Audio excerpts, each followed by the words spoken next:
Well, hey, what's up, everybody? Alan here, and today I'm going to do a totally different video than I've ever done on this channel.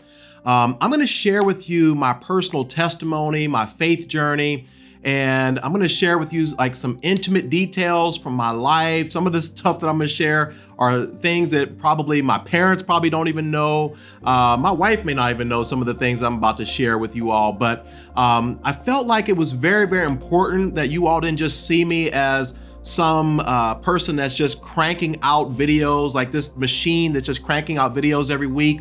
But that you actually knew who it was behind these videos and my life and my journey and my story. And so hopefully as I share some of these things, you'll not only just get a better idea of my life, but also you'll see how God was working in my life throughout my childhood all the way up to me being an adult. And so this is gonna be totally unscripted. I'll probably mess some things up, but it won't be as polished as I normally have my videos, but hopefully you'll get something out of this and hopefully you'll be encouraged by my story. So I'll just start from the beginning. I grew up in a home where it was a single parent home because when I was 6 years old, my parents got divorced. And as a result of that, my perspective on family, my perspective on marriage just changed. And I didn't even realize this until much later in my life. And everything I'm going to share in this video is going to tie into something else later on in my story. But essentially, there was a lot of divorce in my family, in just my immediate family alone. Looking at my mother, my dad, and my sister, I can count 7 divorces and like 3 or 4 different separations as well. So I grew up with this mindset that I was afraid of marriage and I was afraid of commitment. And so that kind of affected me later on down the line when I started dating and whatnot. So fast forward, I got saved when I was 8 years old as a result of the divorce. My dad really, came to a saving faith in Christ. He wasn't a Christian whenever my parents were married. And so he led my sister and I to the Lord when I was 8. But I can say that whenever I was 8, all the way up until I was 19, I just had a surface relationship with God. It wasn't really strong. I didn't read my Bible, didn't want to go to church, wasn't involved in church really much. I just kind of went through the motions. And so as a result, whenever I was in middle school, I wasn't getting any attention from the girls. All the girls that I liked didn't like me back. Same thing in the early part of high school. But towards the end of high school, I started getting some attention. I got a little taller, was playing sports, got rid of my glasses, started feeling myself a little bit, started getting attention.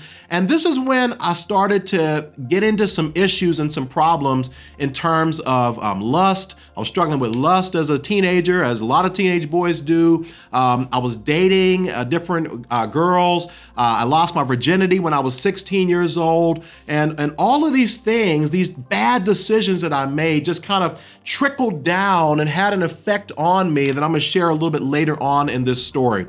And so I went off to college around 17 actually, and from 17 to about 19, I was just living the life. I was partying. I never really drank, never got into drugs, never did any of that stuff, but partied, dated around, just did the same things that a lot of my college friends were doing, joined a fraternity, did all these things, still led a promiscuous lifestyle and all of that until I met a guy named Kevin Miller.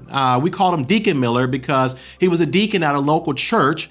And at 19 years old, my life was changed forever. So this guy, he was about 31 years old. At the time, we thought he was really old, but he would come down to our campus and he would just teach the Bible to us. I mean, he taught the Bible to us in ways that I had never heard before. And it just clicked for me as a 19-year-old. And reading the Bible actually started to become fun. And so for the first time in my life, I started reading the Bible, started studying the Bible. And as a result of that, I never actually put that book down since then. And another thing that happened at that time was I took a vow of celibacy at 19 years old.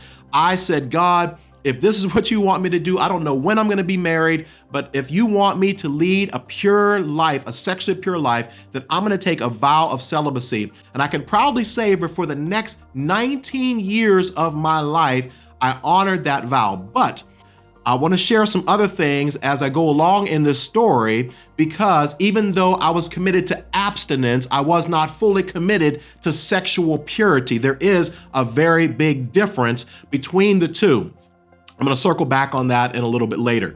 But I went off and I graduated from college and I started working a job in Detroit, Michigan as an engineer at Ford Motor Company. And so for the first time in my life, I am making a ton of money. Now, what I failed to share about my childhood is that I grew up, once again, in a single parent home. Both my mom and dad were very present in my life, but they just weren't married. I felt loved, so I didn't have a situation where I didn't feel loved or didn't have family or whatnot. But we didn't have a lot of money growing up. My mom was a teacher, and she worked multiple jobs to provide for my sister and I. And as a result, I grew up with this mentality of I always had to hold on to money. I always had to get as much as I could because I didn't know if we were going to have what we needed, or I never wanted to be in a situation that my mom and dad were in where they had to struggle financially and whatnot. And so I grew up idolizing money. And so for the first time now, as a 22-year-old, I'm making like $80,000 a year as an engineer. So if you could imagine, like, that's a lot of money for a 22-year-old to make. And at the time, I was in Detroit, Michigan, and another guy came into my life. His name is Dr. Ben Sander. And I know I'm going all over the place, but I want you to see just the effect that one person can have on someone else's life. Because these men made an impact and an investment in my life, as a result, I'm now able to make an investment into thousands and millions of people's lives because of people like Kevin Miller, who came into my life as a struggling teenager who's struggling with lust and all these other different things. And now another second man, Dr. Ben Sander, he gives me an opportunity to teach my first Bible study at 22 years old. I had never taught a Bible study before.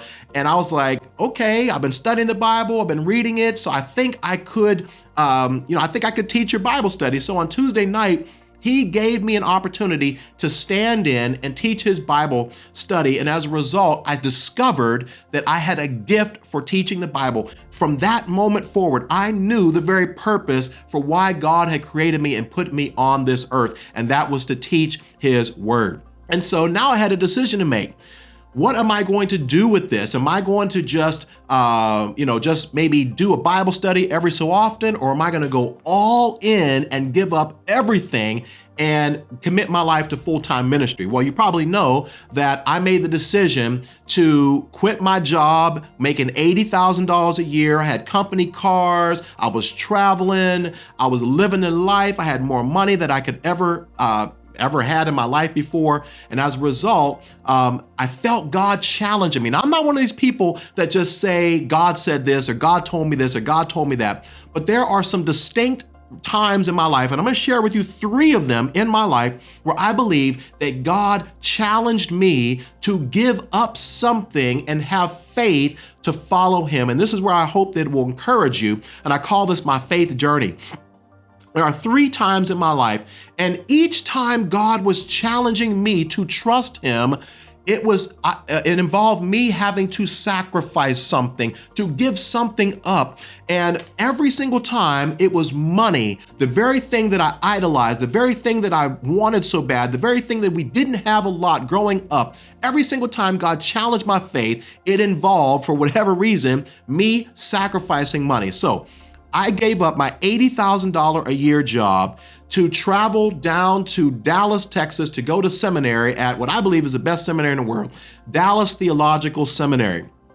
And so from the ages of, 24 all the way up through 28, I was in seminary for a 4-year program. Now, during this time, I was still dating different girls. I was committed to abstinence, but I can't say that I was committed to sexual purity, because I was doing basically everything else but penetration. I was doing everything else but actual sex to try to figure out, okay, God, can I do this? Can I get close to this line and still study in seminary? Can I do this and still serve on staff at a church? Can I do this and still not hurt women along the way? And so my journey of purity went from me saying, okay, God, I'm not going to have sex. And then it went from God showing me that I couldn't do certain other things. And then God broke me more and more and said, you can't even kiss women because if you do that, that's going to lead them on. And so this journey of purity that I was on kind of developed over time, and it allowed me to become the man that I was or to be ready to be the man that my wife needed me to be ultimately. And so fast forward, now it is, I'm 28 years old and I've already been engaged once. I called off my engagement. And so I just always had this running issue where I was not dating in a proper way. I wasn't honoring women. I wasn't dating with an intention, if you will. I was just kind of trying to figure things out, and I was afraid of making a permanent commitment because of all of the divorces that I saw in my family. Now, fast forward now to 2014, and this is what I would call my second faith journey. And so I was on staff at a church, once again, making good part-time money, comfortable, teaching a Bible study every single Wednesday, doing what I love doing. And I felt deep in my spirit right then and there in 2014 that God was calling me to give up that ministry position and to move on. I just felt an unrest. I just felt like I was not comfortable there, and it was time for me to go. Great church, great pastor. I love the people there, but sometimes God gives you a word that's so clear that you don't feel comfortable anymore in your spirit, right here in your heart. You don't feel comfortable staying there anymore, and you know that God is prompting you and leading you to go in a different direction. Now, I want to show you how every single time that I thought I was giving up something, God was giving me something greater in return. I said in my first faith journey that I had to give up my career as an engineer, but what did I get in response to, what did I get as a result of that? I got a calling. I got a calling to teach and preach God's word, which is so much more exciting to me than being stuck in some boring career. Now, the second time, as I said, as I return to my story, in 2014, I gave up my ministry position, once again, having to sacrifice a significant amount of money, didn't know where I was going, did not have another church, did not have another ministry position, did not have another part-time financial income stream or any of that. And I want you to notice what happened. The very first church that I visited in February 14th, 2014 was the church that I am currently a member of right now. And the very first face that I see as I go into this church is my wife. She was a greeter at the singles ministry. She was at the door. She was greeting. We had a conversation. We fell in love, and the rest is history. We ended up getting married. Now, the point is this. Had I never had the faith to follow God and to trust God and to give up something that was valuable to me, I never probably would have met my wife in the way that I actually met her. And I want to share something else with you. You may wonder how this ministry, The Beat, came to pass. It came as a result of me making the decision in 2014 to leave this ministry position and follow my heart, follow what God was calling me to do in ministry. And so it was right at that time when God started giving me this idea to start this YouTube channel, because I was tired of seeing preaching that was boring. I saw preaching that people weren't really using the Bible very much in their sermons. And I said, you know what?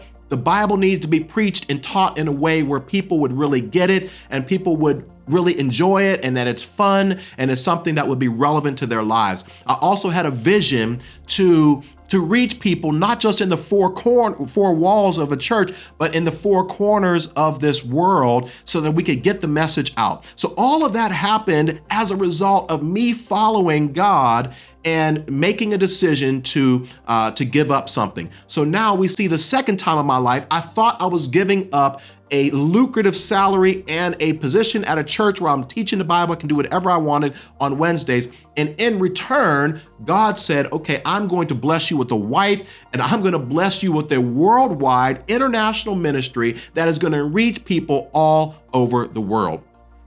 Now, fast forward now to my third and final faith journey, and that was in 2017.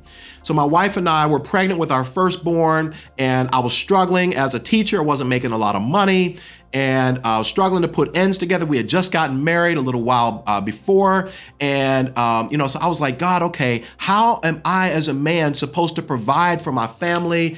We got this baby coming up. We can barely afford things, still paying off wedding debt and all that stuff.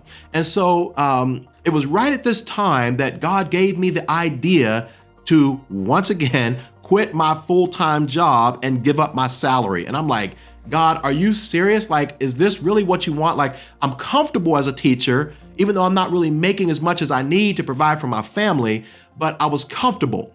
And so God said, okay, I don't, like I said, I don't say God said all the time, but I felt this in my spirit that God was leading me to give up my career once again and start a business. And so I started a full-time math tutoring business, and I decided to go full-time with math tutoring and full-time with the Beat and full-time with my ministry online as well. And so as a result, what I thought I was giving up financially, God has returned and blessed me so many times over in return. And so I share all these things with you because some of you may be struggling. Some of you may be on this faith journey, and you may be at that point where you feel like God is calling you to give up something. God may be calling you to give up a relationship right now that you know in your spirit is not right. This person may not be treating you right. God may be calling you right now in your spirit to give up finances, to give up your career, or to give up traveling, or to give up certain promotions on your job. God may be calling you right now to give financially to a church or a ministry or whatnot, and you're holding on to it because you think in your mind that what you have planned for your life is better than what God had planned for you. My friend, take it from me. Take a page out of my book and look at my faith journey. Every single time I felt that I was giving up something and I had to sacrifice something, God was in heaven and laughing and saying, you have no idea what I have for you. Eyes have not seen, ears have not heard, nor has it entered in the very heart of man the things that God has prepared for those who love him. So I say all that to say that be encouraged today. I got married, by the way, on my 40th birthday, and I want to finish that loop as well. Here is a man who went through his entire life struggling to know how to date, struggling to know how to court, struggling in my relationships, and struggling to make a full commitment because I was afraid of divorce and all the things that I saw in my family.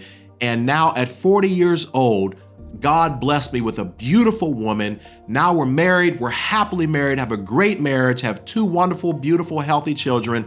And it's just all a testament of God and his faithfulness in my life. So I'm gonna wrap this up because I know this is long, but I wanna encourage you that, and hopefully that my story of faith and trusting God and my struggles along the way will encourage you that I'm just like you. I've had struggles. I have struggles now. But if you follow God, if you go with God, then my friend, God has some amazing things in your life that he has planned for you. So I'd love to hear your faith journey. If anything that I said resonated with you, I would love to hear it. Leave it in the comments below. And if you like these videos, I've got so much more from my life that I can share with you. Let me know if you want me to create more videos like this so I can give you kind of a behind the scenes view, if you will, of my personal life. And I have so much more that I want to share with you so that you guys will see me not just as a machine that cranks out videos, but a real person that has real struggles, that has a real testimony of what God is doing. God bless. I love you all. Bye-bye.